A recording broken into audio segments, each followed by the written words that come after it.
আল্লাহ বলেন মুমিন বান্দার বৈশিষ্ট্য হলো ইদা তুলিয়াত আলাইহিম, যখন মুমিন বান্দার সামনে পাঠ করা হয় আয়াতুহু, আল্লাহর কালাম থেকে, আল্লাহর কিতাব থেকে, কোরআন থেকে তেলাওয়াত করা হয়, জাদাতুহুম ঈমানা, ওই মুমিন বান্দার ঈমান বহুগুণ বৃদ্ধি পেয়ে যায়। বলেন না সুবহানাল্লাহ। তার মানে আমি আপনি যদি মুমিন বান্দা প্রমাণ করতে চাই, আমার আপনার ঈমানটা যদি বাড়াতে চাই, তাহলে বেশি বেশি আমাকে আপনাকে কোরআন তেলাওয়াতের মধ্যে থাকতে হবে। কি কথা বলেন? কি কথা বলেন? এই যে আজকে আমার আলোচনার পূর্বে হাফেজিয়া মাদ্রাসার 4 জন ছাত্রকে পাগড়ি প্রদান করা হলো। আমরা তো সামান্য তাকে কিছু ক্রেশ দিয়েছি, অল্প কিছু হাদিয়া তাদের হাতে উঠিয়ে দিয়েছি, মাথায় পাগড়ি পেঁচিয়ে দিয়েছি। এই সম্মান তো সামান্য সম্মান, কিন্তু কিয়ামতের ময়দানে রব্বুল আলামিন ওই হাফেজ কোরআনদের সর্বোচ্চ সম্মান দিয়ে দেবেন। বলেন না সুবহানাল্লাহ। শুধু তাই নয়, হাফেজ কোরআনদের পিতা মাতাকে আল্লাহ সম্মানিত করবেন। কি কথা বলেন? কি কথা বলেন? হাফেজ কোরআনদের পিতা মাতাকে আল্লাহ সম্মানিত করবেন। পর্দালের মা বোনেরা শুনছেন, মা আপনার সন্তানকে আপনি লেখাপড়া করাবেন, সন্তানের ঈমান যেন বৃদ্ধি পায়, এই ব্যাপারে পিতা মাতা উভয়কে সচেতন হওয়ার দরকার আছে না নেই? আজকে কষ্ট নিয়ে বলতে হয়, সন্তান ভালো ম্যাথ করতে পারে, ইংরেজিতে ভালো কথা বলতে পারে, ইংরেজি ভোকাবুলারি সবগুলো মুখস্থ করে ফেলেছে, সন্তানকে ফিজিক্সের বলো ক্যালকুলেশন দেওয়া হলে ক্যালকুলেশনটা করে ফেলে, কিন্তু দুঃখ নিয়ে বলতে হয় সন্তানকে কোরআনটা খুলে দিলে কোরআন পড়তে পারে না। এমন মেধাবী সন্তান আছে না নাই? আছে না নাই? সন্তান যতই মেধাবী হোক, সন্তান যতই গণিত করতে পারুক, সন্তান যতই ফিজিক্সে পারদর্শী হোক, সন্তান যতই ইংরেজিতে পারদর্শী হোক, সবার আগে আমার আপনার যোগ্যতা অর্জন করতে হবে, একটি কিতাব পড়তে শিখতে হবে। কিতাবের নাম কি? সবাইকে বলতে হবে কিতাবের নাম কি? আজকে কষ্ট নিয়ে বলতে হয়, পর্দালের মা বোনের আপনাদেরকে আবার দৃষ্টি আকর্ষণ করে বলছি, বোঝার চেষ্টা করবেন সন্তানকে গড়ে তোলার জন্য। পিতা তো টেনশন করে, কিন্তু পিতার চাইতে মায়ের পেরেশানিটা বেশি। কি কথা বলেন?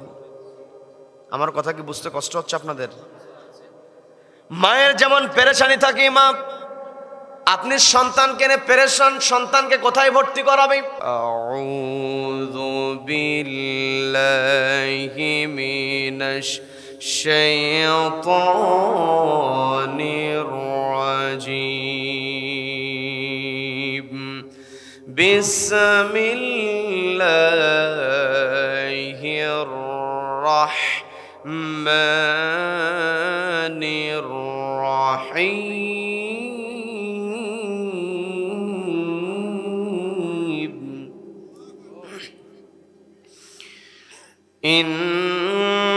ইন্নামাল মুমিনুনা আল্লাযীনা ইযা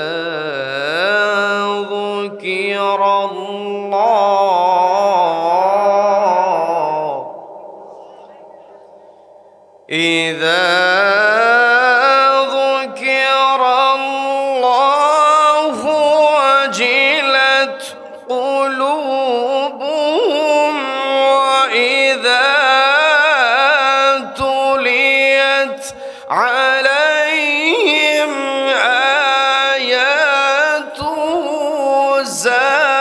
زادتهم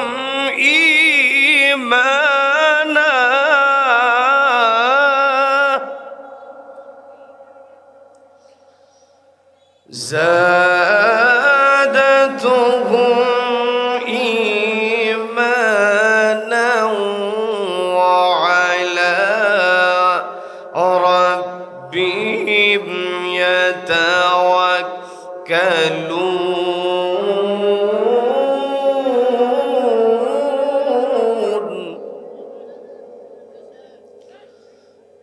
الله أكبر. بسم الله الرحمن الرحيم.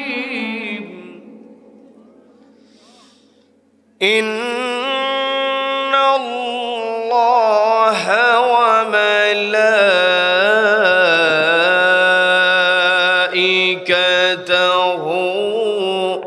ইউসাল্লুনা আলান নবী ইয়া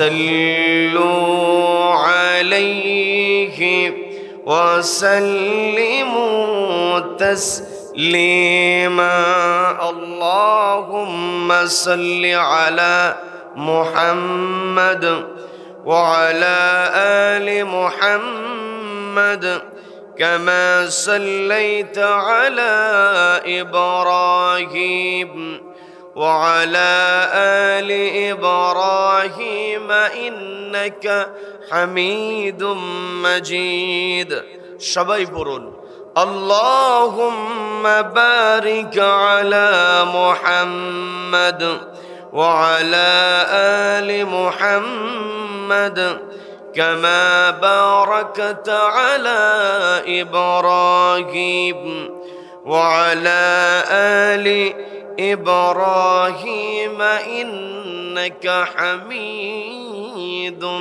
مجيد آمين কোরআনের সুর মাঝে শুনেছি যে নাম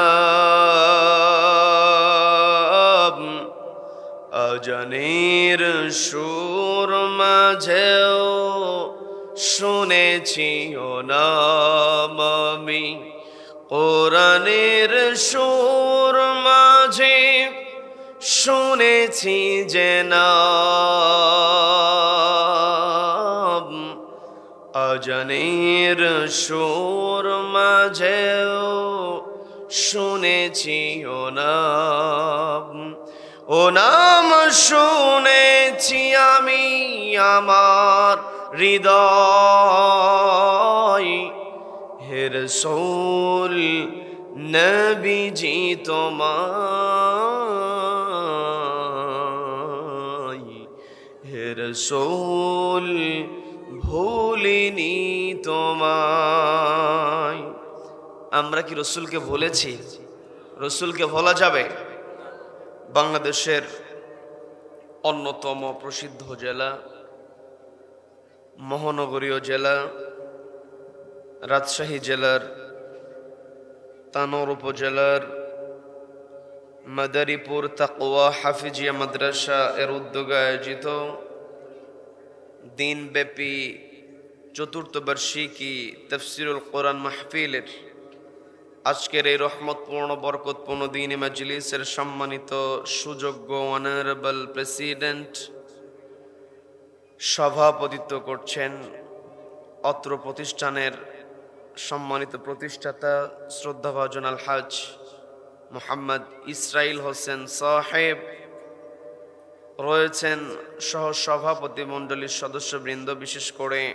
মঞ্চে উপস্থিত রয়েছেন আজকের মাহফিলের প্রধান অতিথি জনাব মেজর জেনারেল অবসরপ্রাপ্ত মোহাম্মদ শরীফ উদ্দিনের যিনি প্রতিনিধিত্ব করছেন জনাব মোহাম্মদ শরীফ উদ্দিন মুন্সি সাহেব রয়েছেন বিশেষ অতিথিবৃন্দ রয়েছেন সম্মানিত মেহমানবৃন্দ বিশেষ করে আমেরিকা প্রবাসী জনাব মোহাম্মদ সেলিম রেজা ভাই সহ রয়েছেন আমন্ত্রিত অতিথিবৃন্দ আমার পূর্বে কথা বলেছেন উদীয়মান তরুণ আলোচক বিশিষ্ট ইসলামী চিন্তাবিদ আলেম দ্বীন হাফেজ মাওলানা মোহাম্মদ আব্দুর রকিব সাহেব রব্বুল আলামিন তার কণ্ঠকে আমৃত্যু ইসলামের জন্য কবুল করে নিন বলেন আমিন কথা বলেছেন অত্র প্রতিষ্ঠানের সম্মানিত সুযোগ্য মুহতামিম আলেম দ্বীন হাফেজ মাওলানা মোহাম্মদ খায়রুল ইসলাম সাহেব সহ আমন্ত্রিত উলামায়ে কেরাম উপস্থিত রয়েছেন মাদ্রাসার কমিটির সদস্যবৃন্দ উপস্থিত রয়েছেন এলাকার গণ্যমান্য ব্যক্তিবর্গ বিশেষ করে আমার সামনে বসে আছেন অত্র এলাকার পার্শ্ববর্তী এলাকা হতে আগত কোরআন প্রেমিক, নবী প্রেমিক, তাওহীদ জনতা, পর্দার অন্তরাল থেকে শুনছেন আমার অত্যন্ত শ্রদ্ধেয় মা এবং বোনেরা, আলোচনার সূচনায় আমি আপনাদেরকে অভিনন্দন জানাচ্ছি, মোবারকবাদ জ্ঞাপন করছি। রব্বুল আলামিনের শেখানো ভাষায় বলছি, আসসালামু আলাইকুম ওয়া রাহমাতুল্লাহি ওয়া বারাকাতুহু। সম্মানিত দ্বীনি ভাইয়েরা, আলোচনায় প্রবেশের পূর্বে আমি জানতে চাচ্ছি আপনারা সকলে কেমন আছেন? আমি কেমন আছি কেউ জিজ্ঞাসা করলেন না। রব্বুল আলামিন আমাকেও ভালো রেখেছেন, বলি আলহামদুলিল্লাহ। এই যে আমরা ভালো আছি, আমাদেরকে ভালো রেখেছেন কে? আমাদেরকে ভালো রাখার একমাত্র কেবলমাত্র কর্তৃত্ব কার হাতে? যে রব্বুল আলামিন আমাদেরকে ভালো রেখে সুস্থ রেখে সারাদিনের হাজারো কর্মব্যস্ততার পর ক্লান্ত শরীর নিয়ে যে সময়টাতে ঘরে ফেরার কথা ছিল, ঠিক সেই সময়টাতে ঘরের আকর্ষণকে প্রত্যাখ্যান করে কোরআনের আকর্ষণে যে মহান মুনিব আমাদেরকে কোরআনের ময়দানে আসার বসার এবং কোরআনুল কারীম থেকে কিছু কথা বলা এবং শোনার মতো তৌফিক দান করলেন, সেই মহান মুনিবের দরবারে শুকরিয়া আদায় করে আমরা সকলে একযোগে বলে উঠছি আলহামদুলিল্লাহ। আবারও বলছি আলহামদুলিল্লাহ। আল্লাহু আকবার। লা ইলাহা ইল্লাল্লাহু আল্লাহু আকবার ওয়ালিল্লাহিল হামদ ওয়ালিল্লাহিল হামদ। আমরা কৃতজ্ঞতা আদায় করলাম কার? জীবনের প্রত্যেকটা ক্ষেত্রে প্রশংসা করতে হবে একজনের, তিনি কে? আমাকে আপনাকে সৃষ্টি করেছেন কে? Allah is the creator of all creations. যত সৃষ্টি আছে সব সৃষ্টি আল্লাহ করেছেন। কাজেই এই পৃথিবীতে যদি প্রশংসা করতে হয়, প্রশংসা হবে কেবল আল্লাহর। আল্লাহ ব্যতীত অন্য কেউ প্রশংসিত হতে পারে? None can be praised, only Allah will be praised. সবাই চিৎকার দেবেন আল্লাহু আকবার, আল্লাহু আকবার। এই যে আমরা আল্লাহর কৃতজ্ঞতা আদায় করলাম, আল্লাহর বরত্বের ঘোষণা দিলাম, আল্লাহু আকবার স্লোগানটা বললাম, এই আল্লাহু আকবার স্লোগানের সঙ্গে আমার আপনার সম্পর্ক আছে না নাই? আছে না নাই? সম্মানিত দ্বীনি ভাইয়েরা, এই আল্লাহু আকবার স্লোগান এমন একটি স্লোগান, এই স্লোগানের সঙ্গে আমার আপনার সম্পর্কটা কেমন একটু বোঝার চেষ্টা করবেন। এই পৃথিবীতে যেই দিন আমি আপনি আগমন করেছি, মায়ের পেট থেকে যেই দিন পৃথিবীতে আসলাম, আমি আপনি ছিলাম পরিবারে একজন নতুন অতিথি। অর্থাৎ মায়ের পেট থেকে যখন কোনো সন্তান ভূমিষ্ঠ হয়ে যায়, ওই ভূমিষ্ঠ সন্তান শুধুমাত্র পরিবারে নতুন অতিথি নয়, গোটা দুনিয়াতে নতুন অতিথি। কথা বলেন ঠিক কিনা? এই যে নতুন অতিথি মায়ের পেট থেকে দুনিয়াতে আগমন করলো, এই নতুন অতিথিকে কেমন করে স্বাগত জানাতে হবে সেটাও শিখিয়ে দিয়েছেন কে? কোথাও কোনো অতিথির আগমন ঘটলে অতিথিকে যদি স্বাগত না জানানো হয়, অতিথি মন খারাপ করে কি করে না? এই যে ছোট্ট শিশু নবজাতক দুনিয়াতে আগমন করেছি, নতুন অতিথিকে আল্লাহ রাব্বুল আলামিন স্বাগত জানানোর জন্য সিস্টেমটা শিখিয়ে দিলেন। সেটা হলো, কোন সন্তান জন্মগ্রহণের পরে তার ডান কানে আযান দিতে হয়, বাম কানে ইকামত দিতে হয়। কি কথা বলেন? এই আযান এবং ইকামতের মধ্যে আল্লাহু আকবার স্লোগান আছে না নেই? আবার পৃথিবীতে যতদিন হায়াত থাকবে, নির্দিষ্ট একটা পিরিয়ড আমাকে আপনাকে রব্বুল আলামিন পৃথিবীতে পাঠিয়েছেন। নির্দিষ্ট সময় শেষ হয়ে গেলে আমাকে আপনাকে চলে যেতে হবে, এতে কোনো সন্দেহ আছে নাকি? এই পৃথিবীতে যেই সৃষ্টির মধ্যে আল্লাহ প্রাণের সঞ্চারণ ঘটিয়েছেন, যেই সৃষ্টির মধ্যে আল্লাহ রূহ ঢুকিয়ে দিয়েছেন, ওই প্রাণটাকে অবশ্যই মৃত্যুর স্বাদ গ্রহণ করতে হয়।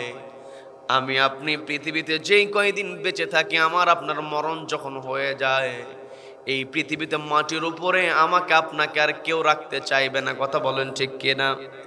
যখন একজন মানুষ মৃত্যুবরণ করলো, তাকে কবরস্থ করা হবে। ওই কবরে নামানোর পূর্বে জীবিত মানুষের দায়িত্ব হলো লাশটাকে সামনে রেখে দিয়ে একটা দোয়ার নামাজ আদায় করা। সবাইকে বলতে হবে সেই নামাজের নামটা কি? সবাই বলেন নামাজের নামটা কি? এই জানাজা নামাজের মধ্যে 4 বার আল্লাহু আকবার স্লোগান আছে না নাই? তার মানে যেই দিন আমি আপনি পৃথিবীতে আগমন করেছি, সেই দিন আমার আপনার কর্ণকুহরে ঢুকিয়ে দেওয়া হয়েছে আল্লাহু আকবার স্লোগান। কি কথা বলেন? যেই দিন আমি আপনি পৃথিবী ছেড়ে চলে যাব, সেই দিন আমাকে আপনাকে বিদায়ও জানানো হবে আল্লাহু আকবার স্লোগান দিয়া। তার মানে এই পৃথিবীতে আমি আপনি যতদিন থাকবো, এর দ্বারা বোঝা যায় আমার আপনার সম্পর্ক থাকতে হবে আল্লাহু আকবার স্লোগানের সঙ্গে। কি কথা বলেন? কি কথা বলেন? আমার কথা বুঝতে কি কষ্ট হচ্ছে আপনাদের? কষ্ট হচ্ছে? ভাই এত সুন্দর সিস্টেম, আর কি আপনারা মাইক্রোফোন ইউজ করেন বুঝি না তো আমি। মাইক্রোফোন কোনটাতে কথা বলবো সেটা আমাকে বলে দেন, যে কোনো একটাতে বলবো আমি কথা। বেস কি জিরো করা আছে? বেস কি জিরো কিনা? বেসটাকে জিরো করে দেন, একেবারে জিরো। বেস একেবারে জিরো। কত সুন্দর আপনাদের সেট। আপনারা এই মাইক্রোফোনটা রাখবেন, দামি মাইক্রোফোন রাখবেন, ঠোঁট লাগায় দিতে হয়। সম্মানিত দিনী ভাইরা, এই পৃথিবীতে আমি আপনি এসেছি, আমাকে আপনাকে আল্লাহ রাব্বুল আলামিন পাঠিয়ে দিয়েছেন। এই পৃথিবীতে যত সৃষ্টি আছে, প্রত্যেকটা সৃষ্টির মধ্যে রব্বুল আলামিন আমাকে আপনাকে শ্রেষ্ঠ বানিয়েছেন। বলেন না সুবহানাল্লাহ। আমি আপনি শ্রেষ্ঠ সৃষ্টি মানুষ হয়েছি। এই শ্রেষ্ঠ সৃষ্টি আশরাফুল মাখলুকাত মানুষ হওয়ার জন্য আমরা আল্লাহর কাছে কোনো দরখাস্ত করি নাই। রব্বুল আলামিন আমাকে আপনাকে শ্রেষ্ঠ সৃষ্টি বানিয়েছেন। এই শ্রেষ্ঠত্ব যদি আমি আপনি ধরে রাখতে চাই, তাহলে আমাকে আপনাকে একটা কিতাব মেনে চলতে হবে। সবাইকে বলতে হবে সেই কিতাবের নাম কি? সবাই বলেন কিতাবের নাম কি? এই কোরআন এমন একটি কিতাব, এই কোরআনের মধ্যে এমন কোন বিষয় নেই যেটা আল্লাহ তুলে ধরেন নাই। তিবিয়ানান লিকুল্লি শাই। আমার আপনার জীবনে চলার জন্য যা যা দরকার সবকিছু কোরআনের মধ্যে কোড করে দিয়েছেন কে? এই কোরআনটা the complete code of life. আমার আপনার জীবনে যত বিধান দরকার, আমার আপনার জীবনে কেমন করে আমি আপনি পথ চলবো, কোরআনকে সামনে রেখে যদি চলতে পারি, নবীজি সুন্দর করে জানিয়ে দিলেন, মান জাআলাহু আমামাহু কাদাহু ইলাল জান্নাহ। যেই ব্যক্তি জাআলাহু বানিয়ে নিতে পারবে এই কোরআনকে, জাআলাহু আই জাআলাল কোরআন, এই কোরআনকে যে বানিয়ে নিতে পারবে, আমামাহু তার ইমাম। আমি আপনি ইমাম শব্দের সঙ্গে পরিচিত, কারণ ইমাম শব্দটা আমার আপনার কাছে বাংলার মতো হয়ে গিয়েছে, যতই আরবি হোক। কি কথা বলেন? কি কথা বলেন? ইমাম বলা হয় কাকে? আপনাদের জানা বিষয়টাকে আমি বোঝানোর চেষ্টা করি। সেটা হলো, মসজিদে ইমাম সাহেব যখন হাতটা বেঁধে ফেলে, যখন রুকুতে যায়, সিজদাতে যায়, ইমাম সাহেব যা করে মুসল্লিও তাই করে। কি কথা বলেন? নবীজি বললেন, মান জাআলাহু আমামাহু কাদাহু ইলাল জান্নাহ। যেই ব্যক্তি কোরআনকে তার ইমাম বানিয়ে নিতে পারবে, অর্থাৎ কোরআন যা বলবে, কোরআনের আলোকে জীবনটাকে যদি সাজাতে পারে, কাদাহু ইলাল জান্নাহ, এই কোরআন তাকে আল্লাহর জান্নাতে প্রবেশ করাইয়া দেবে। বলেন না সুবহানাল্লাহ। জান্নাতে প্রবেশ করা শুধুমাত্র আমি আপনি মুখে বললেই হবে না। এই জান্নাতে প্রবেশের জন্য অবশ্যই আমার ভিতরে যোগ্যতা থাকতে হবে। জান্নাতে যারা প্রবেশ করবে তারা হলো সবাই ঈমানদার। কি কথা বলেন? কি কথা বলেন? ঈমান না থাকলে কি জান্নাতে প্রবেশ করা যাবে নাকি? এই দুনিয়াটা হচ্ছে অসাম্প্রদায়িক জায়গা। বোঝার চেষ্টা করবেন, এই দুনিয়াতে মুসলিম অমুসলিম সব মানুষই থাকবে, কিন্তু জান্নাতটা হবে যেখানে শুধুমাত্র থাকবে ঈমানদারেরা, মুমিন বান্দা। কি কথা বলেন? কি কথা বলেন? এই পৃথিবীর সুবিধা নাজ নিয়ামত রব্বুল আলামিন আমাকে আপনাকে দিয়েছেন। আমি আপনি এই পৃথিবীতে আমার আপনার জন্য যা যা দরকার সব আল্লাহ করে দিয়েছেন। শুধু তাই নয়, এই পৃথিবীতে যা কিছু আছে সবকিছু আমাদের জন্য। বলেন সুবহানাল্লাহ, বলেন সুবহানাল্লাহ। এই পৃথিবীতে যা কিছু দরকার সব কিছু রব্বুল আলামিন আমাদের জন্য করে দিয়েছেন। পবিত্র কোরআনের 2 নম্বর সূরা সূরা বাকারার 29 নম্বর আয়াত আল্লাহ রাব্বুল আলামিন সুন্দর করে বলছেন, হুয়াল্লাযী খালাকা লাকুম মা ফিল আরদি জামিআ।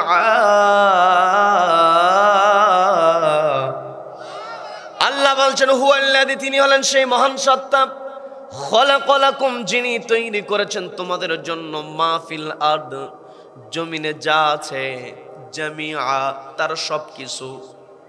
আল্লাহ তো শুধু এখানে বলতে পারতেন মাহফিল আরদ, জমিনে যা আছে, এই কথা বলে আল্লাহ এখানে থেমে যেতে পারতেন, কিন্তু আল্লাহ তা থামলেন না। আল্লাহ বললেন মাহফিল আরদি জামিআ, এই পৃথিবীতে যা কিছু আছে সব কিছু বান্দা আমি তোমাদের জন্য তৈরি করেছি। বলেন না সুবহানাল্লাহ। যেই আল্লাহ আমাকে আপনাকে এত কিছু দিলেন, আমি আপনি সবসময় আল্লাহর নিয়ামতের মধ্যে আছি। আল্লাহ যে আমাকে আপনাকে কত বড় নিয়ামতের মধ্যে রেখে দিয়েছেন। পানির মধ্যে মাছ যেমন যখন বসবাস করে, ওই মাছের চতুর্পাশে যেমন পানি আর পানি থাকে, আমি আপনি পৃথিবীতে বেঁচে আছি, আমার আপনার চতুর্পাশে শুধু আল্লাহর নিয়ামতের নিয়ামত। কি কথা বলেন সম্মানিত দিনী ভাইরা, আল্লাহ রাব্বুল আলামিন সে কথাটাই বললেন, ওয়া ইন তাউদ্দু নি'মাতাল্লাহি লা তুহসুহা ইন্নাল্লাহা লাগফুরুর রাহিম।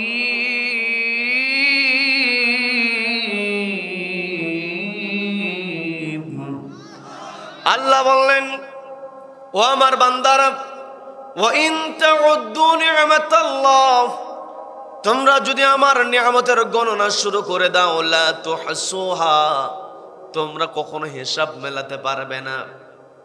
আমি আপনি কত নিয়ামতের মধ্যে থাকি একটু বোঝার দরকার। আমাকে আপনাকে আল্লাহ কত নিয়ামত দিয়েছেন, আমি ছোট্ট একটা উদাহরণ শুধু দেব। আমি আপনি এখানে বেঁচে আছি, সবাই আমরা জীবিত। কি কথা বলেন? আমাদের শ্বাস প্রশ্বাস চলছে। আমার আপনার শ্বাস প্রশ্বাস যদি বন্ধ হয়ে যায়, আমি আপনি আর বাঁচবো না। কি কথা বলেন? কি কথা বলেন? এই যে শ্বাস প্রশ্বাসটা চলছে, শ্বাস প্রশ্বাসের জন্য আমার আপনার দরকার অক্সিজেনের। এই জায়গায় যদি অক্সিজেন সরবরাহ বন্ধ করে দেওয়া হয়, কেউ বাঁচবো নাকি? বাঁচবো নাকি? এই অক্সিজেনটা নিয়ন্ত্রণ করছেন কে? সবাইকে বলতে হবে নিয়ন্ত্রণ করছেন কে? যদি রাষ্ট্রীয় যারা দায়িত্বে থাকে এদেরকে যদি অক্সিজেনের দায়িত্ব দেওয়া হতো, ভাইজান তো বলেছেন বিগত বছরগুলোতে মাহফিলের অনুমতি দেয় নাই। যদি ওদের হাতে অক্সিজেনের নিয়ন্ত্রণ থাকতো, ওরা অনুমতি ঠিকই দিত, কিন্তু মাহফিলের সময় অক্সিজেন বন্ধ। কি কথা বলেন? কি কথা বলেন? এত এত মিথ্যা কথা ওরা বলেছে। যদি অক্সিজেনের, আমি জাস্ট আপনাদেরকে বোঝানোর জন্য বলছি, বিরক্ত হচ্ছেন? বিরক্ত হচ্ছেন? অক্সিজেনটা বন্ধ করে দিত, সাংবাদিকরা গিয়ে প্রশ্ন করতো কি ব্যাপার, মাহফিল চলছে ওই জায়গায় অক্সিজেন বন্ধ কেন? ওরা বলতো অক্সিজেন আমরা বন্ধ করি না, ওদের নাকের সমস্যা। কি কথা বলেন? কি কথা বলেন? এত এত কথা ওরা নিজেদের খেয়াল খুশি মতো করেছে। ওরা মনে করেছিল আমরাই সব কিছু, কিন্তু সব কিছু নিয়ন্ত্রণ একজনের হাতে। তিনি কে? তিনি কে? সেই রব্বুল আলামিন আমাকে আপনাকে বলছেন, ও আমার বান্দার, আমি তোমাদেরকে নিয়ামত দিয়েছি, লা তুহসুহা, এই নিয়ামতের গণনা তোমরা কখনো করতে পারবে না, হিসাব মেলাতে পারবে না। এই যে আমি আপনি জীবিত মানুষ, প্রতি মিনিটে আমি আপনি পরিবেশ থেকে 7 থেকে 8 লিটার অক্সিজেন গ্রহণ করি। বলেন না সুবহানাল্লাহ। প্রতি মিনিটে যদি 7 থেকে 8 লিটার অক্সিজেন গ্রহণ করা হয়, তাহলে 24 ঘন্টা হিসাব করলে দেখা যায় একজন মানুষ 10 থেকে 11,500 লিটার অক্সিজেন প্রত্যেক দিন সে গ্রহণ করে। এত বিপুল পরিমাণ অক্সিজেন যখন আমি আপনি পরিবেশ থেকে গ্রহণ করি, 10 থেকে 11,500 লিটার অক্সিজেন যদি আমার আপনার দেহের মধ্যে ঢুকে যায়, আমি আপনি আবার অসুস্থ হয়ে যাব। এই হাজার হাজার লিটার অক্সিজেন থেকে রব্বুল আলামিন আমার আপনার দেহের মধ্যে এমন মেকানিজম তৈরি করে দিয়েছেন, মাত্র 500 লিটার অক্সিজেন পরিশোধন হয়ে যায়। বলেন না সুবহানাল্লাহ। এই যে রেসপিরেটরি সিস্টেম রব্বুল আলামিন আমাকে আপনাকে দিয়েছেন, এত এত নিয়ামত, এই জায়গায় আমরা বিভিন্ন বয়সী মানুষ আছি, কারো বয়স 20 বছর, কারো বয়স 50 বছর, কারো বয়স 70 বছর, কারো বয়স 7 বছর 8 বছর। পর্দার আড়াল থেকে অনেক মা বোনেরা শুনছেন, কানটা একটু খাড়া করে বোঝার চেষ্টা করবেন। যে যে বয়সের হোক না কেন, এই যে প্রত্যেক দিন আমি আপনি পরিবেশ থেকে হাজার হাজার লিটার অক্সিজেন গ্রহণ করছি, সেখান থেকে 500 লিটার অক্সিজেন আমার আপনার দেহের মধ্যে ব্যবহারের উপযোগী হচ্ছে। যদি কোনো মানুষকে বলা হয় যে এই দিন মায়ের পেট থেকে তুমি ভূমিষ্ঠ হয়েছ, সেই দিন থেকে আজকে পর্যন্ত যত লিটার অক্সিজেন গ্রহণ করেছো, শুধু এর হিসাব দাও, কেউ আমরা হিসাব দিতে পারবো নাকি? শুধুমাত্র অক্সিজেনের হিসাবটা যদি আমরা করি, আমি আপনি কখনো মেলাতে পারবো না। এমনই করে আমাকে আল্লাহ রাব্বুল আলামিন আপনাকে এত এত নিয়ামত দিয়েছেন, নিয়ামতের কথা বললেই তো রাত শেষ হয়ে যাবে। শুধু আপনাদেরকে বোঝানোর জন্য বলছি, যদি আল্লাহ রাব্বুল আলামিন আমাকে আপনাকে ধরে ফেলেন, বাঁচার কোনো উপায় নাই। কি কথা বলেন? কি কথা বলেন? যদি আমি আপনি কোরআনের সঙ্গে সম্পর্ক রাখতে পারি, কোরআন যদি আমার আপনার জন্য আল্লাহর কাছে সুপারিশ করে, তবে আমি আপনি বেঁচে যাব। কি কথা বলেন? সম্মানিত বন্ধুগণ, এই কোরআন তো সবার জন্য সুপারিশ করবে না। এই কোরআন সুপারিশ করবে, এই কোরআন তাদের জন্যই সুপারিশ করবে যারা জান্নাতে প্রবেশের যোগ্যতা দুনিয়াতে অর্জন করবে। আমি বলতে নিয়েছিলাম, জান্নাতে শুধু বসবাস করবে যারা ঈমানদার, যারা মুমিন। আমি আপনি যদি জান্নাতে যেতে চাই, আমাকে আপনাকে অবশ্যই মুমিন বান্দার বৈশিষ্ট্য অর্জন করতে হবে। কি কথা বলেন? আমি আমার আলোচনার সূচনায় পবিত্র কোরআনের 8 নম্বর সূরা সূরা আনফালের 2 নম্বর আয়াতে কারিমা তেলাওয়াত করেছি, যে আয়াতের মধ্যে রব্বুল আলামিন মুমিন বান্দার 3টে পরিচয় তুলে ধরেছেন। সবাইকে বলতে হবে কয়টা পরিচয়? কোরআনের বিভিন্ন জায়গায় মুমিন বান্দার বিভিন্ন বৈশিষ্ট্য তুলে ধরা হয়েছে। আমি যে আয়াতে কারিমা তেলাওয়াত করেছি, আয়াতের মধ্যে রব্বুল আলামিন মুমিন বান্দার যে বৈশিষ্ট্যগুলো বললেন, সেটা হলো, আল্লাহ বলছেন, ইন্নামাল মুমিনুনাল্লাযীনা ইযা যুকিরাল্লাহু ওয়াজিলাত কুলুবুহুম ওয়া ইযা তুলিয়াত আলাইহিম আয়াতুহু যাদাতুহুম ঈমানান ওয়া আলা রাব্বিহিম ইয়াতাওয়াক্কালুন।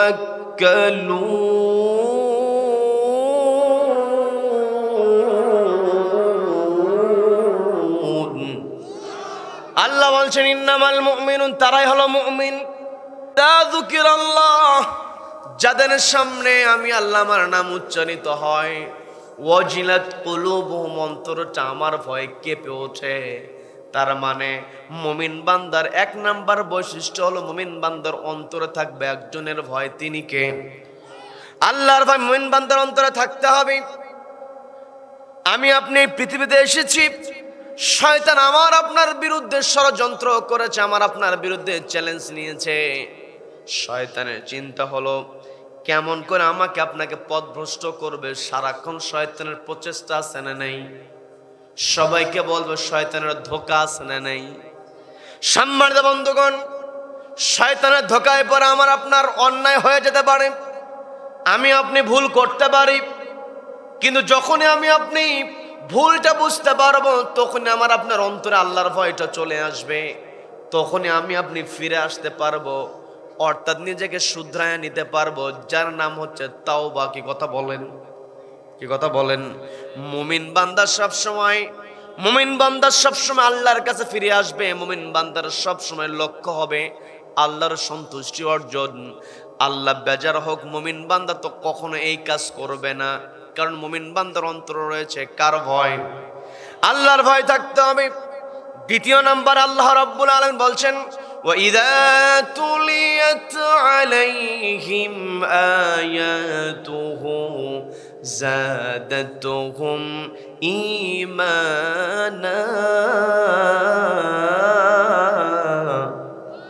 আল্লাহ বলেন, মুমিন বান্দার বৈশিষ্ট্য হলো, ইদা তুলিয়াত আলাইহিম, যখন মুমিন বান্দার সামনে পাঠ করা হয় আয়াতুহু, আল্লাহর কালাম থেকে, আল্লাহর কিতাব থেকে, কোরআন থেকে তেলাওয়াত করা হয়, যাদাতুহুম ঈমানা, ওই মুমিন বান্দার ঈমান বহুগুণ বৃদ্ধি পেয়ে যায়। বলেন না সুবহানাল্লাহ। তার মানে আমি আপনি যদি মুমিন বান্দা প্রমাণ করতে চাই, আমার আপনার ঈমানটা যদি বাড়াতে চাই, তাহলে বেশি বেশি আমাকে আপনাকে কোরআন তেলাওয়াতের মধ্যে থাকতে হবে। কি কথা বলেন? কি কথা বলেন? এই যে আজকে আমার আলোচনার পূর্বে হাফেজিয়া মাদ্রাসার 4 জন ছাত্রকে পাগড়ি প্রদান করা হলো। আমরা তো সামান্য তাকে কিছু ক্রেশ দিয়েছি, অল্প কিছু হাদিয়া তাদের হাতে উঠিয়ে দিয়েছি, মাথায় পাগড়ি পেঁচিয়ে দিয়েছি। এই সম্মান তো সামান্য সম্মান, কিন্তু কিয়ামতের ময়দানে রব্বুল আলামিন ওই হাফেজ কোরআনদের সর্বোচ্চ সম্মান দিয়ে দেবেন। বলেন না সুবহানাল্লাহ। শুধু তাই নয়, হাফেজ কোরআনদের পিতা মাতাকে আল্লাহ সম্মানিত করবেন। কি কথা বলেন? কি কথা বলেন? হাফেজ কোরআনদের পিতা মাতাকে আল্লাহ সম্মানিত করবেন। পর্দালের মা বোনেরা শুনছেন, মা আপনার সন্তানকে আপনি লেখাপড়া করাবেন, সন্তানের ঈমান যেন বৃদ্ধি পায়, এই ব্যাপারে পিতা মাতা উভয়কে সচেতন হওয়ার দরকার আছে না নেই?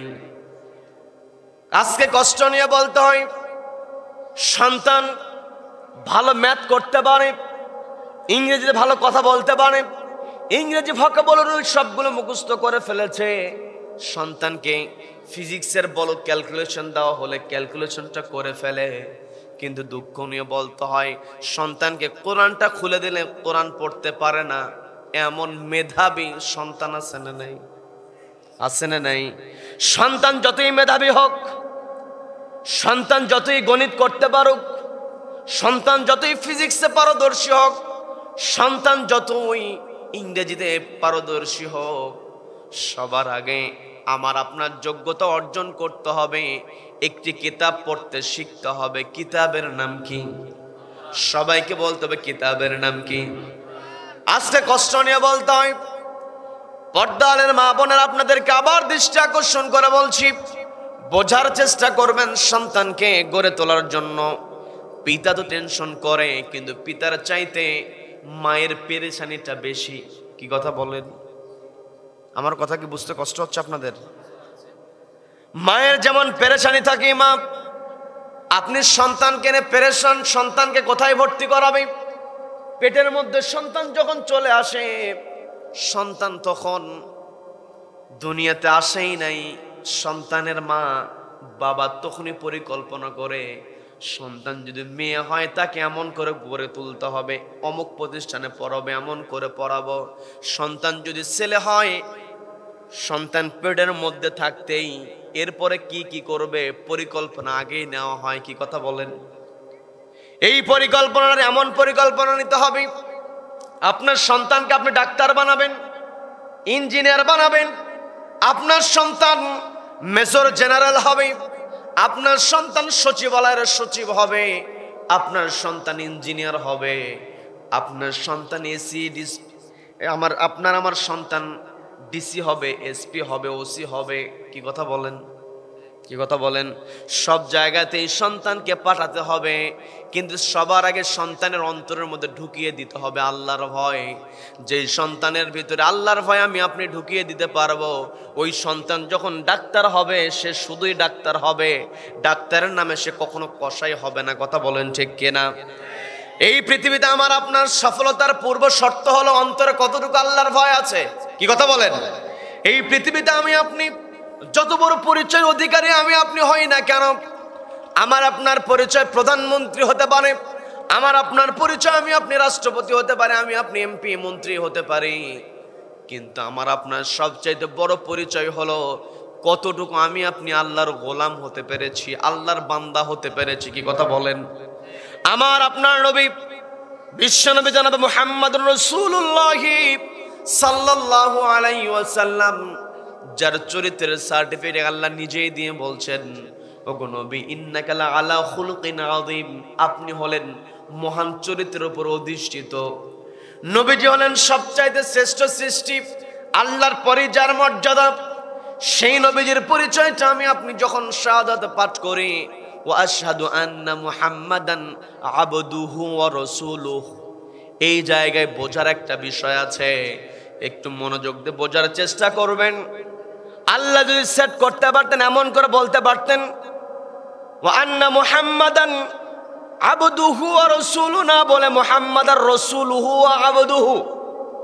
আগে রসুল পরিচয়, এরপরে আবদুন পরিচয় দিতে পারতেন, কিন্তু আল্লাহ তা করলেন না। নবীজির পরিচয় তুলে ধরার জন্য আল্লাহ বলেন মুহাম্মাদান আবদুহু ওয়া রাসূলুহু। নবীজির পরিচয় আল্লাহ তুলে ধরার ক্ষেত্রে আগে নবীজিকে বলেছেন নবীজি হলেন কার গোলাম। সবাইকে বলতে হবে কার গোলাম? নবীজি আগে আল্লাহর বান্দা, এরপরে রসুল। কি কথা বলেন? আমি আপনি এই পৃথিবীতে আমার আপনার যত পরিচয় থাকুক না কেন, এক নাম্বার পরিচয় হবে আমরা আল্লাহর গোলাম। আল্লাহর কাছে আমাকে আপনাকে অবশ্যই জবাবদিহি করতে হবে এই পৃথিবীতে কোথায় কি করলাম। কিরামান কাতিবিনা ইয়ালামুনা মা তাফআলুন। আমার আপনার কাদের উপরে যে সম্মানিত লেখক দয় ফেরেশতারা লেখালেখি করছেন, জীবনে যত ছোট্ট কাজ করি আর যত বড় কাজ করি না কেন সবকিছু লিপিবদ্ধ হচ্ছে। কি কথা বলেন? যেই ব্যক্তি আল্লাহর বান্দা হবে, যেই ব্যক্তি নিজেকে আল্লাহর বান্দা প্রমাণের চেষ্টা করবে, সে সবসময় আল্লাহকে ভয় করবে। এই জন্য মা আমি আপনাকে দৃষ্টি আকর্ষণ করে বলছি, কারণ ছোটবেলা থেকে সন্তানেরা মায়ের কাছ থেকে অনেক কিছুই শেখে।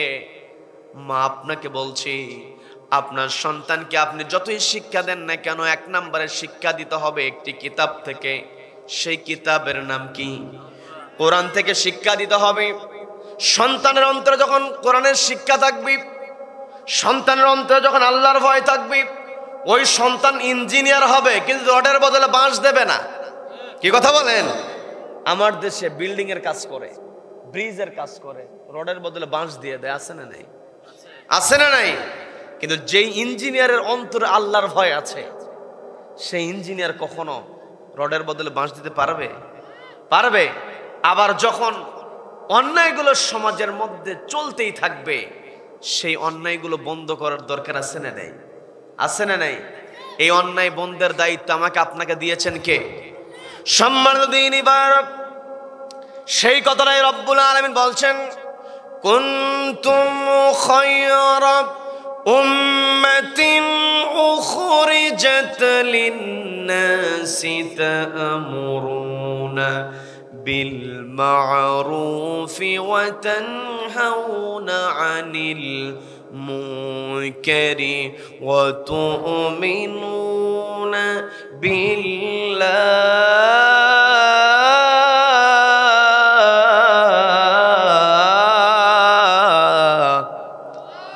আল্লাহ বলেন কুনতুম খায়রা উম্মাহ, তোমরাই উত্তম জাতি। উখরিজাত লিন-নাস, তোমাদেরকে বের করা হয়েছে, নির্বাচিত করা হয়েছে মানুষের জন্য। তার মানে এই পৃথিবীতে আমি আপনি উত্তম হতে পারবো, তখনই উত্তম হতে পারবো যখন আমি আপনি মানুষের জন্য কাজ করব। কি কথা বলেন? মানুষের জন্য কাজ করতে হবে। আল্লাহ সেই কথাটাই বলেন উখরিজাত লিন-নাস, মানুষের জন্য তোমাদেরকে বের করা হয়েছে। এরপরে তোমাদের দায়িত্ব হলো তা'মুরুনা বিল মা'রুফ, তোমরা সৎ কাজের আদেশ দেবে। সৎ কাজের আদেশ যদি আমি আপনি দিতে চাই, নিজেকে আগে সৎ কাজ করতে হবে, ভালো কাজ করতে হবে। কি কথা বলেন? কি কথা বলেন? আমাকে আপনাকে ভালো কাজ করতে হবে। এরপরে সেই ভালো কাজ একাকি করলে হবে না, সেই ভালো কাজের অর্ডার দিতে হবে। তা'মুরুনা বিল মা'রুফ। আমি আমার কথা বলছি না, পবিত্র কোরআনের 3 নম্বর সূরা সূরা ইমরানের 110 নম্বর আয়াতে বলছেন, তোমরা সৎ কাজের আদেশ দেবে, ওয়া তানহাউনা আনিল মুনকার, অসৎ কাজে বাধা প্রদান করবে। আমার দেশে খারাপ কাজ, মন্দ কাজ, অসৎ কাজ আছে না নাই? আমার দেশে চুরি ডাকাতি আছে না নাই? আমার দেশে চুরি আছে, কিন্তু আমি আপনি যতই আদালত, আমি আপনি যতই বিচারক নিয়োগ দেই না কেন, দুনিয়ার কোন নিয়ম দিয়ে সমাজ থেকে অন্যায় দূর করা সম্ভব হবে না। আমার দেশে দিন দিন চুরি বাড়ছে না কমছে? সবাইকে বলবো চুরি বাড়ছে না কমছে? আমার দেশে চোর বেশি না মানুষ বেশি? চোর বেশি না মানুষ বেশি?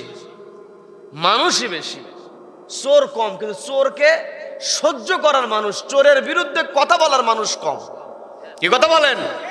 দেখবেন এলাকায়, আপনি হিসাব নিয়ে দেখেন, এলাকাতে খারাপ মানুষের সংখ্যা কিন্তু কম, কিন্তু খারাপ মানুষকে বাধা দেবে, সেই মানুষও কম, যার কারণে ভালোর উপরে খারাপরা টিকে যায়। অথচ আল্লাহ বলেন তা'মুরুনা বিল মা'রুফ, সৎ কাজের আদেশ দাও, ওয়া তানহাউনা আনিল মুনকার, অসৎ কাজে বাধা প্রদান করো। আজকে আমার দেশে রডের বদলে বাঁশ দিয়ে বিল্ডিং যে সমস্ত ইঞ্জিনিয়াররা করছে, ওরা দিব্যি ঘুরে বেড়ায়, কিন্তু কোরআন থেকে যদি ওদেরকে বাধা দেওয়া হতো, কোরআনের আলোকে যদি বিচার করা হতো, একটা ইঞ্জিনিয়ারকে যদি ওই বাইতুল মুকাররমের সামনে অথবা হাইকোর্টের সামনে আল্লাহর দেয়া বিধান অনুযায়ী ফাকতাউ আইদিয়াহুমা, চোর চুরি করেছে হাত কেটে দাও, একটা চোরকে শাস্তি দিলে বাকি চোরেরা এমনিতে সোজা হয়ে যেত। কি কথা বলেন? নবীজি সর্বোচ্চ চেয়ারে বসেছেন, নবীজির দরবারে বিচার এসেছে।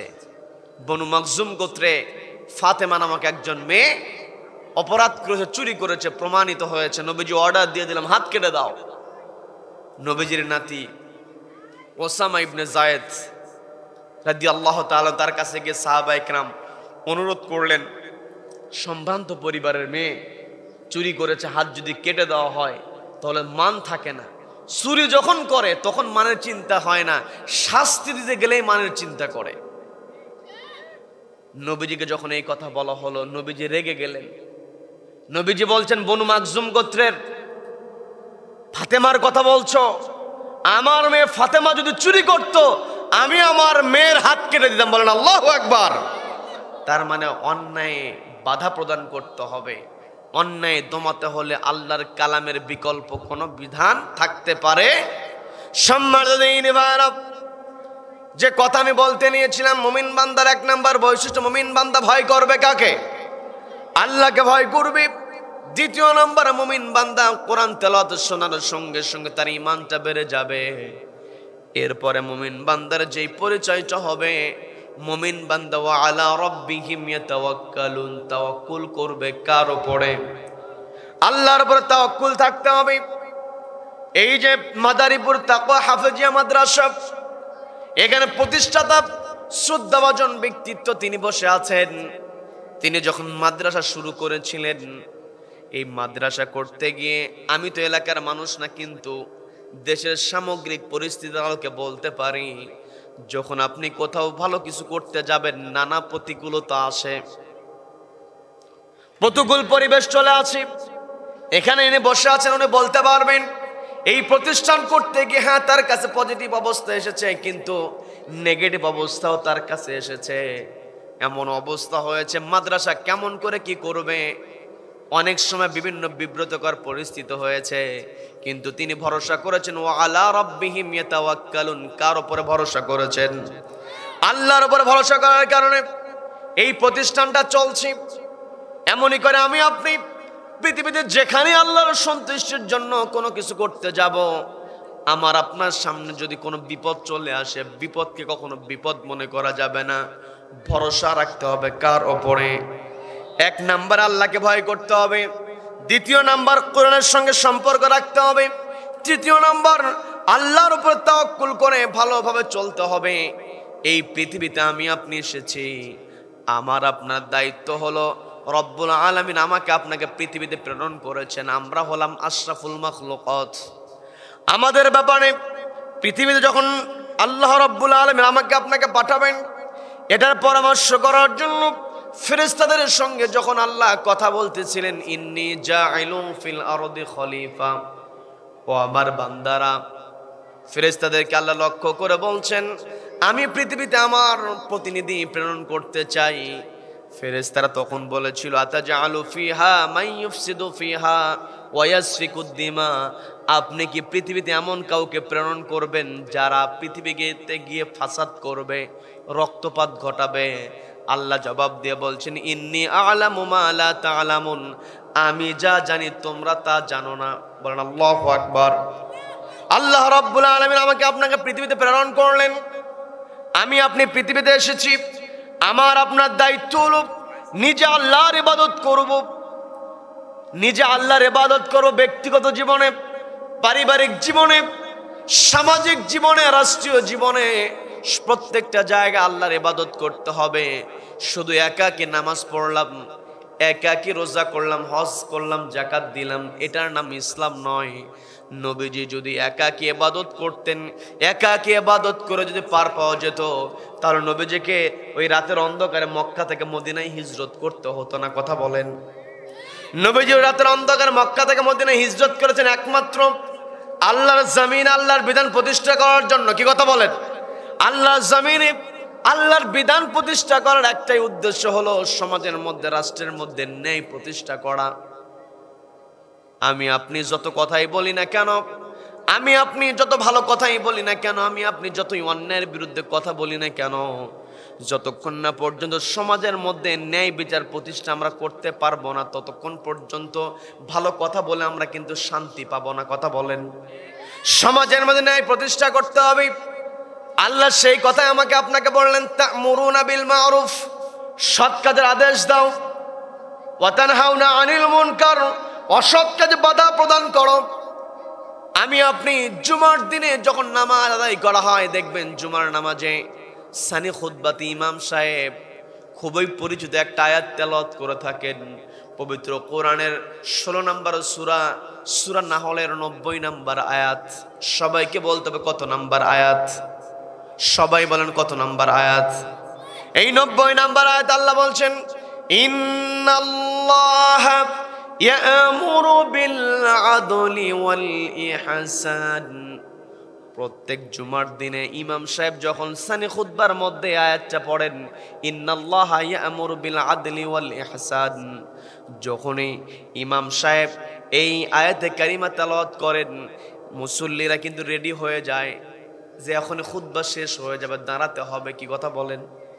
কি কথা বলেন? কিন্তু এই জায়গায় বড় মেসেজ রব্বুল আলামিন দিয়েছেন। আল্লাহ বলেন, ইন্নাল্লাহা ইয়া'মুরু বিল আদল, ও আমার বান্দারা, আমি তোমাদেরকে অর্ডার দিচ্ছি তোমরা আদালত কায়েম করবে। আদালত কায়েম করতে হবে। আল্লাহ আমাকে আপনাকে বলছেন, তা'মুরুনা বিল মা'রুফ, সৎ কাজের আদেশ দাও। আল্লাহ আমাকে আপনাকে সৎ কাজের আদেশ দিতে বলেছেন। আর সরাসরি আল্লাহ নিজেই বলছেন, তা'মুরু বিল আদল, আমি তোমাদেরকে নির্দেশ দিচ্ছি, সেটা হলো তোমরা আদালত কায়েম করবে, ন্যায়পরায়ণতা প্রতিষ্ঠা করবে। ইসলামের সোনালী সুদিনের দিকে যদি আমরা লক্ষ্য করি, হযরত ওমর রাদিয়াল্লাহু তাআলা তিনি সর্বোচ্চ ন্যায় প্রতিষ্ঠা করেছিলেন। কথা বলেন। কি কথা বলেন? হযরত ওমর রাদিয়াল্লাহু তাআলা তিনি কেমন করে ন্যায় প্রতিষ্ঠা করেছিলেন, তিনি কেমন করে ন্যায় বিচার করেছিলেন। তিনি নিজের সন্তানের ব্যাপারেও তিনি কোনো প্রকার ছাড় দিতেন না। কারণ এই পৃথিবীতে আমি আপনি যদি নিজের কাছের মানুষের জন্য যদি ছাড় দিয়ে থাকি, এই পৃথিবীতে আমি আপনি সুবিধা নেব, এই সুবিধার জন্য আমাকে আপনাকে জবাবদিহিতা করতে হবে। কার সামনে? সবাইকে বলতে হবে কার সামনে? হযরত ওমর রাদিয়াল্লাহু তাআলা জবাবদিহিতাকে তিনি কেমন ভয় করতেন একটু বোঝার চেষ্টা করেন। হযরত ওমর রাদিয়াল্লাহু তাআলা তিনি একদিন মাঠের মধ্যে দিয়ে যাচ্ছিলেন, লক্ষ্য করে দেখলেন মাঠের মধ্যে অনেকগুলো উট ঘাস খাচ্ছে। হঠাৎ করে তিনি দেখলেন অনেকগুলো উটের মধ্যে একটা উট অপেক্ষাকৃত মোটা তাজা উটটাকে তিনি লক্ষ্য করে দেখলেন। এই উটের মালিকটা কি? এই মালিকের কাছ থেকে যদি আমি উট পালনের পদ্ধতি নিয়ে যদি জনগণকে জানাতে পারি, জনগণ তো উপকৃত হতে পারে। হযরত ওমর রাদিয়াল্লাহু তাআলা আনহু তিনি কি করলেন, তার গোয়েন্দা সংস্থাকে দায়িত্ব দিয়ে বললেন, দেখো তো এই অপেক্ষাকৃত মোটা উটটাকে দেখা যায় উটের মালিকটাকে। গোয়েন্দা সংস্থাকে দায়িত্ব দেওয়া হলো। গোয়েন্দা সংস্থার দায়িত্ব পাওয়ার পরে উটের মালিকের পরিচয় নিয়ে যখন হযরত ওমরের সামনে হাজির হয়েছেন, হযরত ওমর রাদিয়াল্লাহু তাআলা বলতেছেন, উটের মালিককে খুঁজে পেয়েছো নাকি? জবাব দেওয়া হলো, উটের মালিককে খুঁজে পাবো আর কি, আপনার বাড়িতেই তো রয়েছে উটের মালিক। বলে আমার বাড়িতে মানে?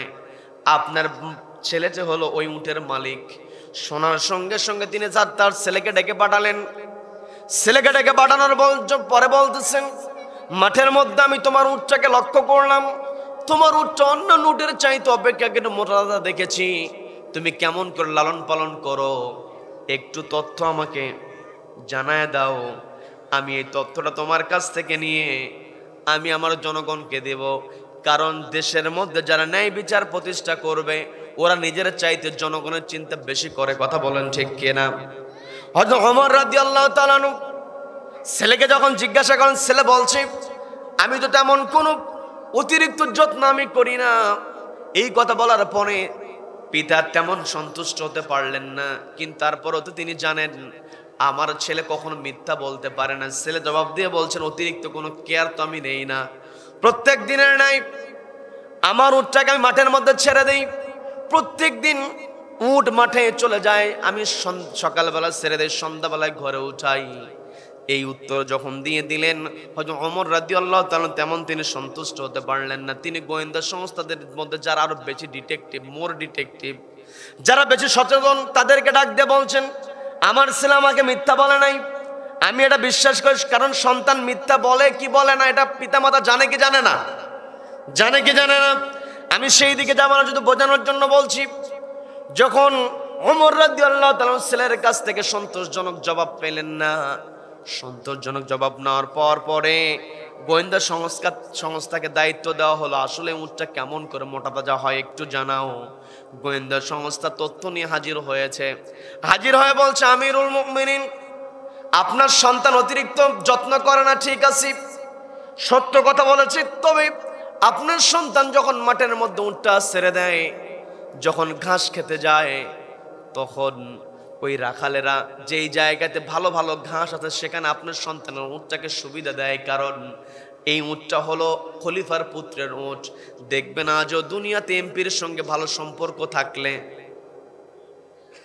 সুবিধা নেই, আছে না নেই? বলছে বিশেষ করে যখন পানি পান করানো হয়, ওই রাখালেরা সবার আগে গুরুত্ব দিয়ে দেয় খলিফার পুত্রের উট, আগে পানি পান করাতে হবে। এইটুকু বলার সঙ্গে সঙ্গে হযরত ওমর আর অতিরিক্ত কোনো কথা শুনলেন না, সঙ্গে সঙ্গে তিনি তার ছেলেকে ডাক দিলেন। ছেলেকে ডাক দিয়ে বলছেন, তুমি আগামী 3 দিনের মধ্যে তোমার উটটাকে তুমি বিক্রি করে দেবে। তোমার উটটা যখন বিক্রি করবে, কি বিরক্ত হচ্ছেন আমার কথায়? বিরক্ত হচ্ছেন? আজকে কেমন যেন আমি বুঝতে পারতেছেন, আপনার আমার কথা মনে বুঝতে পারতেছেন না। আমার কথাকে বুঝতে কষ্ট হচ্ছে আপনাদের? কষ্ট হচ্ছে? শেষ করে দেয় নাকি? ওনাদের দিয়ে দিব? আচ্ছা, হযরত ওমর রাদিয়াল্লাহু তাআলা আনহু তার ছেলেকে ডাক দিলেন। হযরত ওমর রাদিয়াল্লাহু তাআলা আনহু, হযরত ওমরের নাম আমাদের মধ্যে উচ্চারিত হয় সম্মান নিয়ে। ইমাম সাহেব যখন সানি খুতবা পাঠ করেন, ওয়া আশাদ্দুহুম ফি আমরিল্লাহি ওমর রাদিয়াল্লাহু তাআলার নামটা উচ্চারণ হওয়ার কারণ হলো হযরত ওমর রাদিয়াল্লাহু তাআলা আনহু আল্লাহর হুকুম পালন করার ক্ষেত্রে সবচাইতে বেশি আল্লাহকে ভয় করেছেন। কি কথা বলেন? হযরত ওমর রাদিয়াল্লাহু তাআলা আনহু তার ছেলেকে ডাক দিলেন। ছেলেকে ডাক দিয়ে বলছেন, আগামী 3 দিনের মধ্যে তুমি তোমার উটটাকে বিক্রি করে দেবে। তবে তুমি যখন তোমার উটটাকে বিক্রি করবে, ওই উট বিক্রির সঙ্গে সবচাইতে দুর্বল যে উট, সেই উটের দামটাও শুনে নেবে। হযরত ওমর রাদিয়াল্লাহু তাআলা আনহু সন্তানকে অর্ডার দিলেন। হযরত ওমরের অর্ডার সন্তান অমান্য করতে পারবে না। সম্মানিত বন্ধুগণ, আমরা সেই দিকে যাব। একটু আমি ভলেন্টিয়ার ভাইদেরকে বলবো, আপনারা যারা আছে তাদের কাছে যাবেন, আর এখানে মোহাম্মদ মুমতাজ হোসেন এবং তার ছেলের জন্য দোয়া প্রার্থী 5000 টাকা দান করেছেন, আল্লাহ দানকে কবুল করুন, বলে না আমিন। আপনারা উঠবেন না, আমি বেশি সময় নেব না, অল্প সময় শেষ করে দেব। যতটুকু কথা হয়েছে, কথার সারাংশ আমি আপনাদেরকে একেবারে অল্প সময়ের মধ্যে বুঝিয়ে দিয়ে তারপরে শেষ করব। এর পূর্বে আপনাদের কাছে যা আছে, যে মাদ্রাসাটা প্রতিষ্ঠা করা হয়েছে, এই মাদ্রাসার যেই কাজগুলো, অসমাপ্ত কাজগুলো আছে, এগুলো শেষ হোক, এটা আমরা চাই কি চাই না? দেখি তো কারা কারা চাই, একটু হাতটা উঠাই তো। আল্লাহ রাব্বুল আলামিন আমাদের সকলের হাতগুলোকে কবুল করেন, বলে না আমিন। আমি ভলেন্টিয়ার ভাইদেরকে বলবো, আপনার ভিতরে ঢুকে যান, রুমাল নিয়ে চলে যান। আপনাদের দৃষ্টি আকর্ষণ করে বলবো, আপনাদের কাছে যার কাছে যা আছে, আপনাদের সামর্থ্য অনুযায়ী। আচ্ছা, মা বোনদের দৃষ্টি আকর্ষণ করে বলছি, মা বোনদের মধ্যে আপনাদের কাছে যার কাছে যা আছে, আপনাদের কাছে ভলেন্টিয়ার চলে যাবে। মাদ্রাসার ছোট ছোট বাচ্চারা, যারা ছেলেরা চলে যাবে। আপনাদের কাছে যার যেমন সামর্থ্য হয়, সামর্থ্যের আলোকে আপনারা দিয়ে দেবেন। এখানে ভাইয়েরা আছেন, এই ভলেন্টিয়ার ভাইদেরকে বলবো আপনারা চলে যান। আমরা এখানে কথা শুনছি একটি কিতাবের, সেই কিতাবের নাম কি? সবাই বলেন কিতাবের নাম কি? আল কোরআন। এই আল কোরআন আলোচনা আমরা শুনতে এসেছি। যেই মাদ্রাসায় কোরআন শেখানো হয়, যেই মাদ্রাসায় অনর্গল সব সময় কোরআন থেকে তেলাওয়াত করা হয়। আপনারা তো বড় সৌভাগ্যবান, কারণ একটা এলাকায় মাদ্রাসা থাকা মানে এটা আল্লাহর নিয়ামত। বলেন না সুবহানাল্লাহ, বলেন সুবহানাল্লাহ। এই মাদ্রাসা প্রতিষ্ঠা হয়েছে, এটা কত সালে প্রতিষ্ঠিত হয়েছে? এটা 2020 সালে, 20 সালে প্রতিষ্ঠিত হয়েছে। এই মাদ্রাসাকে আল্লাহ কিয়ামত পর্যন্ত কবুল করুন, বলেন আমিন, বলেন আমিন। কিয়ামত পর্যন্ত আল্লাহ রাব্বুল আলামিনের প্রতিষ্ঠানকে কবুল করুন। আচ্ছা,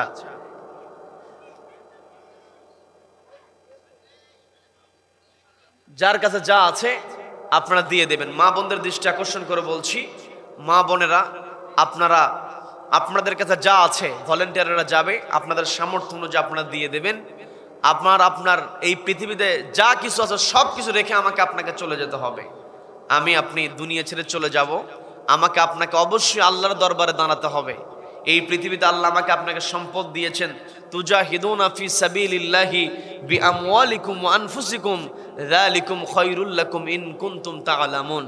তার মানে আল্লাহ রাব্বুল আলামিন তিনি নিজেই স্পষ্ট জানিয়ে দিলেন যে আমার রাস্তায় তোমাদেরকে চলতে হবে, বিআমওয়ালিকুম ওয়া আনফুসিকুম, তোমাদের জান এবং মাল, জীবন মানে জান প্রাণ দিয়ে চেষ্টা করতে হবে। আমার আপনার অর্থ যেটা আল্লাহ দিলেন বিআমওয়ালিকুম, এই সম্পত্তি দিয়েও চেষ্টা করতে হবে। যার কাছে যা আছে আপনারা দিয়ে দেবেন। আপনারা এখানে বলতেও পারেন, এই যে এখানে যেমন মুমতাজ হোসেন সাহেব, তিনি তার ছেলের জন্য দোয়া চেয়েছেন, 5000 টাকা দান করেছেন। রব্বুল আলামিন তার দানকে কবুল করে নিন, বলেন আমিন, বলেন আমিন। এই দানকে আল্লাহ নাজাতের ওসিলা হিসেবে কবুল করে নিন, বলেন আমিন। এই ফাঁকে আমি একটা কথা বলি, আমার কাছে একটা প্রশ্ন চলে এসেছে। আচ্ছা, প্রশ্নটা হলো, একটা ছেলের নাম হচ্ছে আবরার হামিম। তো অনেকেই এই হামিম শব্দটাকে জাহান্নাম অর্থ, অর্থাৎ হামিম শব্দের একটা অর্থ হয় ফুটন্ত পানি, উত্তপ্ত পানি, গরম পানি, এটা একটা অর্থ হয়। আর একটা অর্থ হয় হামিম শব্দের অর্থ হচ্ছে অন্তরঙ্গ বন্ধু, কান্নাকা ওয়ালিয়ুন হামিম। তার মানে হামিম শব্দটা, এটা নাম রাখা যাবে, আবরার হামিম, কোনো সমস্যা নেই, হামিম নাম রাখতে পারবে, কারণ ফুটন্ত পানির নিয়তে রাখা হয় না। হামিম শব্দের অর্থ হলো অন্তরঙ্গ বন্ধু, কান্নাকা ওয়ালিয়ুন হামিম। তার মানে এই জায়গাতে যিনি নামটা রেখেছেন আবরার, এই নামের অর্থ হচ্ছে বীররুন থেকে এসেছে, এটা তো নেক আমল, বীররুন থেকে আবরার বহু বচন, অর্থাৎ যারা নেক আমল করবে এরা আল্লাহর বন্ধু হতে পারবে। ঠিক আছে, আবরার হামিম অর্থাৎ নেককার বন্ধু। কিন্তু এখানে নেককার বলতে এখানে নেককার বান্দা গুণ বোঝায়, কারণ এটা আবরার শব্দটা হচ্ছে হলো বহু বচন, এক বচনে বীররুন। তার মানে আবরার শব্দ হচ্ছে নেককার বান্দাগণ, অথবা নেক আমলকেও বলা যায়। যারা নেক কাজ করে তাদেরকে আবরার বলা হয়। আবার অনেকগুলো নেক কাজ, এটাকেও নেক কাজকেও আবরার বলা হয়। আর হামিম শব্দ, যেটা মূল সমস্যা যেটা নিয়ে হামিম নিয়ে অনেকেই জাহান্নামের কথা বলে থাকে, আসলে অর্থটা ওটা হবে না। হামিম শব্দটা ফুটন্ত পানি যেটা আছে সেটাও অর্থ হয় হামিম, এর অর্থ অন্তরঙ্গ বন্ধু, কাছের বন্ধু, এটাও হয়। যিনি নামটা রেখেছেন কোনো সমস্যা নাই, আপনার সেই নামে ডাকতে পারবেন, কোনো সমস্যা নাই। আচ্ছা, আমার ভলেন্টিয়ার ভাইরা তারা গিয়েছেন আপনাদের কাছে। পর্দালের মা বোনদের দৃষ্টি আকর্ষণ করে বলছি, মা বোনের আপনাদের কাছে যার কাছে যা আছে, আপনাদের যার কাছে যা আছে আপনারা দিয়ে দেবেন। এটাই হবে আমার আপনার জন্য নাজাতের ওসিলা। আমাকে আপনাকে আল্লাহ রাব্বুল আলামিন কবুল করে নিন, বলেন আমিন। একটু চিৎকার দিয়ে বলেন আমিন, আমিন। আমরা শুনতে এসেছি আল্লাহর কালাম। আল্লাহর কালাম শুনলে ইমানটাকে বৃদ্ধি করে দেন কে? কে বৃদ্ধি করে দেন? সম্মানিত দিনী ভাইরা, যে কথায় ছিলাম অল্প সময় শেষ করব, আমরা আলোচনার শেষের দিকে চলে যাব। আমি যে কথা বলতে নিয়েছিলাম, এই পৃথিবীতে আমাকে আপনাকে আল্লাহ রাব্বুল আলামিন পাঠিয়ে দিয়েছেন, আমাকে আপনাকে খলিফার দায়িত্ব পালন করতে হবে। আমি আপনি যদি আল্লাহর রাস্তায়, আমি আপনি যদি এই পৃথিবীতে আল্লাহর সন্তুষ্টি অর্জন করতে চাই, আমার আপনার দায়িত্ব হলো সৎ কাজের আদেশ দিতে হবে, অসৎ কাজে বাধা প্রদান করতে হবে। আমি আপনি যদি সৎ কাজের আদেশ দিতে চাই, এই পৃথিবীতে যত ভালো কাজ আছে, যত ভালো কাজ আছে, এর মধ্যে সর্বশ্রেষ্ঠ ভালো কাজ হলো ন্যায় প্রতিষ্ঠা করা, মানুষের অধিকারকে ফিরিয়ে দেওয়া, মানুষের উপরে জুলুম থেকে নিজেকে বেঁচে রাখা। কি কথা বলেন? কি কথা বলেন? আমার আপনার টার্গেট হবে, আমার আপনার মানুষের অধিকার নিয়ে কাজ করতে হবে। আল্লাহ বললেন উখরিজাত লিন্নাস, তোমাদেরকে মানুষের জন্যই বের করা হয়েছে, তোমরা মানুষের তরে কাজ করবে। মানুষের তরে আমরা যদি কাজ করতে চাই, আমার আপনার দায়িত্ব হলো সমাজের মধ্যে ন্যায় প্রতিষ্ঠা করতে হবে। হযরত ওমর রাদিয়াল্লাহু তাআলার ব্যাপারে কথা বলছিলাম। হযরত ওমর রাদিয়াল্লাহু তাআলা তিনি কেমন করে ন্যায় প্রতিষ্ঠা করেছিলেন। তিনি তার সন্তানকে বললেন, তোমার উটটাকে বিক্রি করে দিবি। তোমার ওই উট বিক্রি করার সময় তোমার ওই উটের দামটা তোমার জানা থাকবে। এর সঙ্গে তোমাকে যে দায়িত্বটা আমি দিয়ে দিলাম সেটা হলো তোমাকে সবচাইতে দুর্বল উটের দামটা শুনে নিতে হবে। সবচাইতে দুর্বল উটের দাম তিনি শুনে নিলেন, উটটা বিক্রি করলেন। পিতার সামনে হাজির হয়েছেন। পিতা প্রশ্ন করলেন, তুমি কি উট বিক্রি করেছো নাকি? বলে হ্যাঁ বিক্রি করেছি। কত দামে? বলে এত মুদ্রা আমি বিক্রি করেছি। তোমাকে তো বলেছিলাম সবচাইতে কম দামি উটের দামটা শোনার জন্য, শুনেছো নাকি? বলে হ্যাঁ শুনেছি। কত দাম? বলে এত মুদ্রা।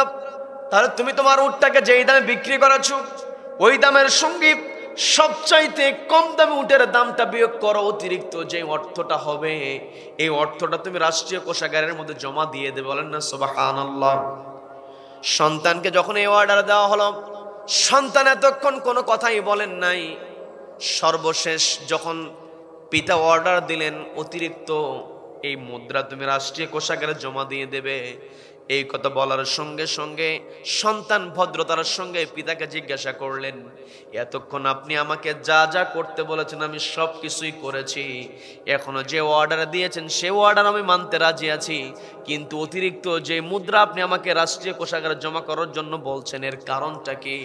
হযরত ওমর জবাব দিয়ে বলছেন, তোমার উটটা মোটা তাজা হয়েছে, অন্যান্য উটের চাইতে তোমার উট পানি পান করার ক্ষেত্রে, ঘাস খাওয়ার ক্ষেত্রে অতিরিক্ত সুবিধা নিয়েছে। এই সুবিধাটা পাওয়ার কারণ হলো তুমি আমার ছেলে।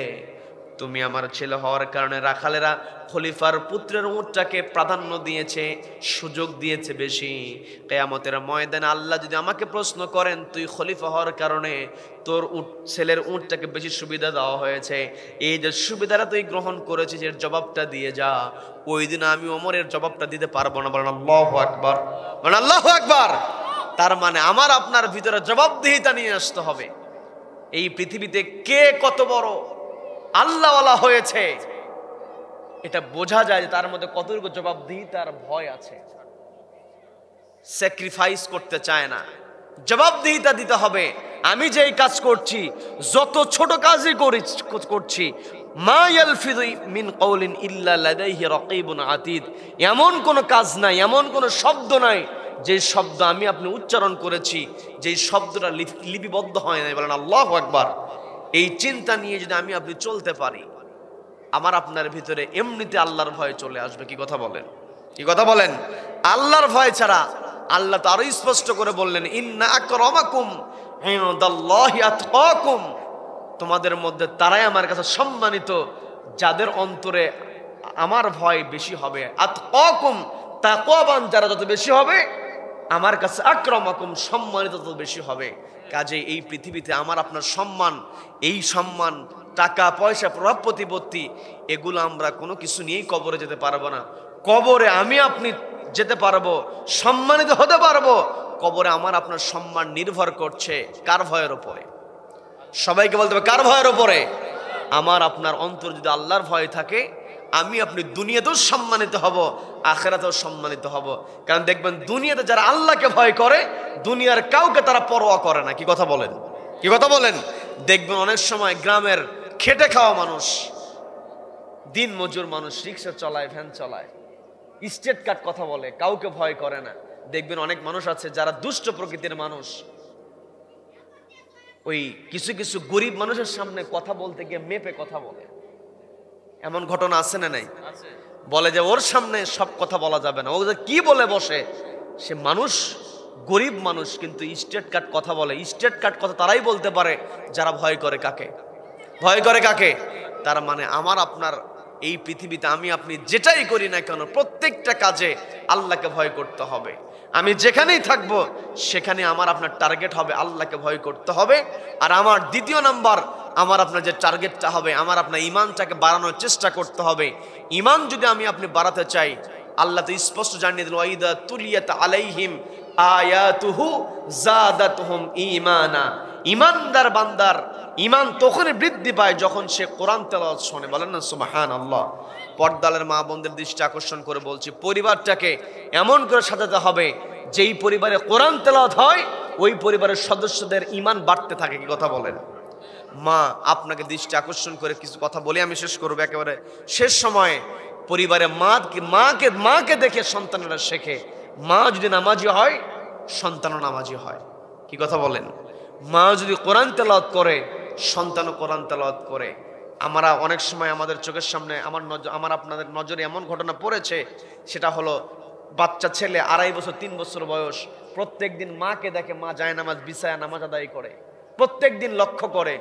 একটা দিন ওই সন্তানের মনের মধ্যে আকাঙ্ক্ষা জেগে যায়, মা ওযু বানিয়েছে, জায়নামাজ বিছিয়ে দিয়েছে, মা নামাজ আদায় করবে।